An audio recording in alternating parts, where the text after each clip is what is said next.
Ninth class की pre lectures के सिलसिले का हम लोग आज का लेक्चर रिकॉर्ड करने जा रहे हैं, जिसके अंदर हम इंट्रोडक्शन टू लोगारिथम को स्टडी करेंगे। इसमें हम क्या देखेंगे, लोगारिथम्स होते क्या हैं, जब हम किसी नंबर का लोगारिथम फाइंड करते हैं तो उसके क्या क्या तरीकेकार हैं। लेकिन उससे पहले हम देखेंगे कि लोगारिथम इटसेल्फ क्या चीज है, लोगारिथम का मकसद या इसका पर्पस क्या था, इसकी डेफिनेशन इस तरीके से है जिस तरीके से हमने स्टैटिक नोटेशन को स्टडी किया था। उसमें हम क्या करते थे, बड़े नंबर्स को और स्मॉल नंबर्स के फॉर्म में लिखते थे। तो ये उसी की आगे फर्दर टाइप है लोगारिथम भी, जिसमें हम बड़े नंबर्स को या स्मॉलर नंबर्स को इजी अंडरस्टैंडिंग के लिए और इजी मैनिपुलेशन के लिए, उसको arithmetic operations plus minus multiply divide के लिए लोगारिथम की फॉर्म में लिखते हैं और फिर उन कैलकुलेशन उन पे परफॉर्म करते हैं। और आपके ये प्रैक्टिकल फील्ड में भी यूज हो रहे हैं, जो कि आगे आप फर्दर हायर क्लासेस में इनको स्टडी भी करेंगे। अभी आपके इस 9th और 10th के लेवल पे इसका अंडरस्टैंड करने का मकसद आपको बेसिक्स को देखना है लोगारिथम से रिलेटेड। जी, तो जैसे यहाँ पे मैंने लिखा हुआ है, जब भी हम किसी नंबर का लोगारिथम फाइंड करते हैं तो उसके जो आंसर है वो डेसिमल की शक्ल में या इशारे की शक्ल में आएगा।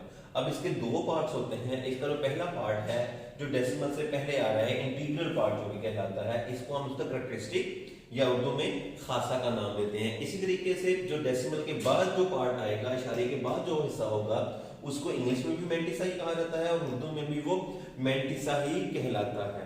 अब इसमें एक इसका ख्याल रहे कि जो हमारा मैंटिसा वाला पार्ट है वो हमेशा पॉजिटिव रहता है, उसकी वैल्यू हमेशा पॉजिटिव आएगी, नेगेटिव उसकी वैल्यू कभी भी नहीं हो सकती। अगर कभी नेगेटिव वैल्यू आएगी भी तो हम उसको पॉजिटिव में चेंज कर लेंगे।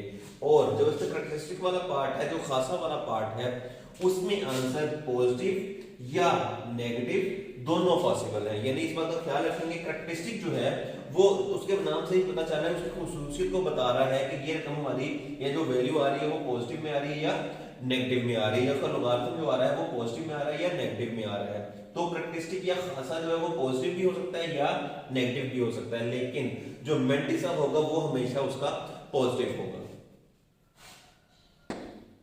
जी बच्चे, तो आज हम टेबल से लोगारिथम फाइंड करना सीखेंगे। कैलकुलेटर से आप सिंपल लॉग की ऑप्शन सेलेक्ट करेंगे, उसकी वैल्यू एंटर करेंगे तो आपका आंसर आ जाएगा।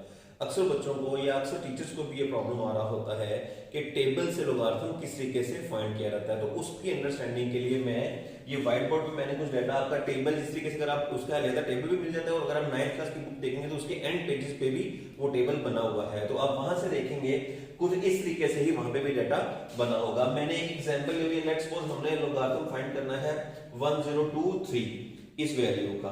और अब ये देखिए मैंने यहाँ पे एक टेबल भी बना लिया है, वहां पे भी इसी तरीके से आपका पहला कॉलम होगा जिसमें 10 11 12 13 अप टू 49 और उसके बाद अगले पेज पे 50 से 100 तक वैल्यू 99 तक वैल्यूज जा रही होंगी। फिर आगे 1 2 3 4 अप टू 9 तक यहाँ पे डाटा बना होगा, यानी यहाँ पे जो लास्ट वैल्यू होगी वो 9 होगी। मेरे पास स्पेस कम थी तो मैंने सिर्फ कुछ वैल्यूज यहाँ पर मेंशन की हैं। और उसके बाद हमारा मीन डिफरेंस का कॉलम आ जाता है, उसमें 1 से लेकर 9 तक, और उसमें भी डाटा इस तरीके से कॉलम की फॉर्म में दिया गया होता है।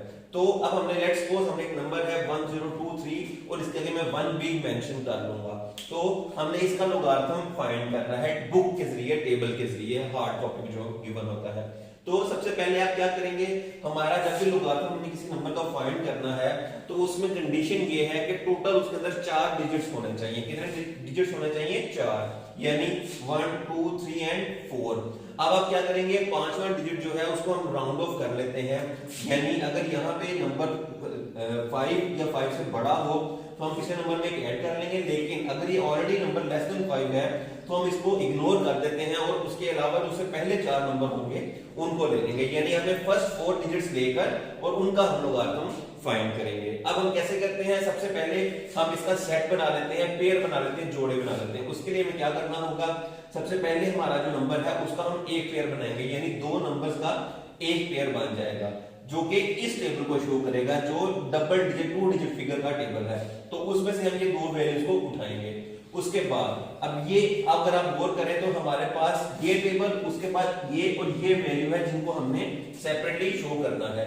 तो एक पहला हमारा सेट ये आ जाएगा जिसमें 10 11 12 13 ऐसी वैल्यू आगे चलती जाएंगी, तो वो हमने एक पेयर बना लिया। उसके बाद एक नंबर सेपरेट आ जाएगा और जो 4th नंबर है वो सेपरेट हो जाएगा। यानी इसमें हमने ये 4 नंबर से 3 सेट बना लिए, पहले 2 वैल्यूज का या 2 नंबर्स का, फिर एक नंबर का और उसके बाद फिर एक नंबर का। अब आपने क्या करना होगा, सबसे पहले चूंकि आपने वैल्यू क्या आ रही है 10, आपने इस टेबल में जो डबल डिजिट की वैल्यू है, सॉरी कॉलम है, उसमें आपने देखना है 10 कहां पे आ रहा है, 10 आपने फाइंड कर लेना है। अब यहाँ पे हमने देखा ये 10 हमारे पास मौजूद है। अब इसके बाद आप इसे अगले टेबल में आ जाएंगे, 10 के अगेंस्ट 2 वाले कॉलम में क्या वैल्यू आ रही है आप लोग वो फाइंड कर लोगे। 10 के अगेंस्ट 2 वाले कॉलम में दोबारा देखें, ये हमारा पहला नंबर था 10, हमने यहां पे सर्च किया इस कॉलम में 10, उसके अगेंस्ट 2, उसके अगेंस्ट 2 वाले कॉलम में हमें जो वैल्यू आई थी, हमारे पास क्या वैल्यू आ रही है 0086, तो हम इसको रफ वर्क में लिख लेंगे 0086 वैल्यू आ रही है।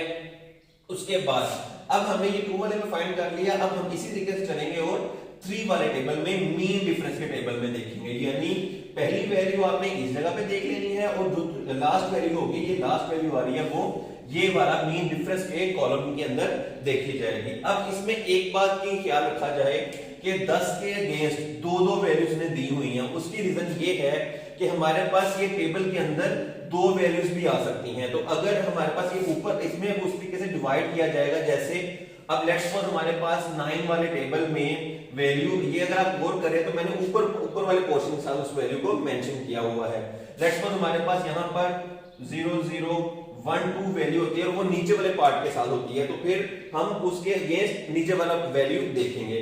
लेकिन अगर आप गौर करें तो 10 के अगेंस्ट जो 3 आ रहा है, 3 में वैल्यू सॉरी या 2 में जो वैल्यू आई थी 0086 वो ऊपर वाले पार्ट के साथ है, पोर्शन के साथ है, तो हम उसके अगेंस्ट जो 3 की वैल्यू देखेंगे वो भी ऊपर वाली वैल्यू लेंगे, यानी 13 लिया जाएगा, नीचे वाली वैल्यू को कंसीडर हम नहीं करेंगे।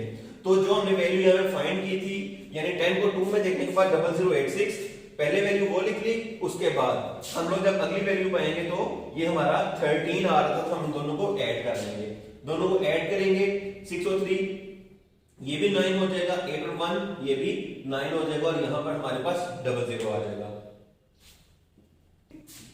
अब उसके बाद ये जो हमारी वैल्यू निकली है यहाँ पर, ये हमारा मैंटिसा होगा, जो मैंने आपको बताया था डेसिमल के बाद वाला पार्ट होता है, तो हम पॉइंट लगाकर 0099 यहाँ पर लिख लेंगे, यानी हमारे पास क्या आ गया, मैंटिसा आ गया 0099। अब इसका करैक्टरिस्टिक पार्ट लिखना है, यानी हमारे पास जो इसका खासा है या करैक्टरिस्टिक है वो कितना होगा। अब उसको फाइंड करने का तरीकेकार वही है जिस तरीके से हमने साइंटिफिक नोटेशन में क्वेश्चन को किया था।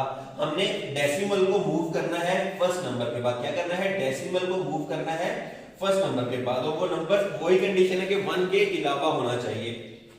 अब जब इस तरीके से नंबर गिवन है तो जो डेसिमल है वो बिल्कुल एंड पर होगा, इसको यहां से उठाकर यहां तक मूव करने में हमें कितने स्टेप्स जंप करना पड़ रहा है, हम जब स्टेप्स काउंट कर लेते हैं 1 2 एंड 3, तो यहां पर आ जाएगा 3। अब लेट्स सपोज अगर ये 4 होता या 2 होता या 1 होता तो फिर हम वही वैल्यू यहां पर मेंशन कर देते, तो ये हमारी लोगारिथम की वैल्यू हो जाएगी जो कि हमने टेबल से फाइंड की है। होपफुली अब ये क्लियर हो गया होगा, कल के लेक्चर में हम मजीद इसको डिस्कस करेंगे। Thank you.